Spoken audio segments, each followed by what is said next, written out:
आज Sankranti special menu बनवून घेऊया। आपल्याकडे अशा प्रकारचा मेनू बनत असते। वालाच्या शेंगाची भाजी, त्याच्यामध्ये 5 प्रकारच्या मिक्स भाज्या मिसळून भाजी करत असतात। तर राई जिरं टाकलं, ओला कांदा, अद्रक लसूणची पेस्ट, तिखट, हळद, धनिया पावडर, नंतर टोमॅटो शिजवू दिले। नंतर ज्या पण आपल्याला भाज्या टाकायच्या आहे, गाजर, वाटाणा, सोले, आलू, वांगे, वालाच्या शेंगा, नंतर बोर, मीठ टाकायचं चवीनुसार आणि छान शिजू द्यायची। थोडा गूळ टाकायचा किंवा ऊस असेल तर ऊस टाकायचा, मस्त शिजू द्यायची आणि अशा प्रकारची आपली भाजी तयार।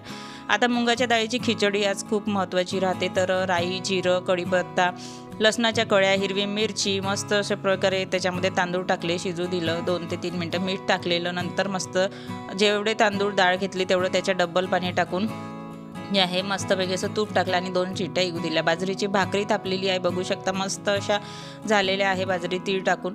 आणि आज संक्रांती स्पेशल मेनू, चला तिळगुळ घ्या आणि गोड गोड बोला आणि सबस्क्राईब पण करून घ्या।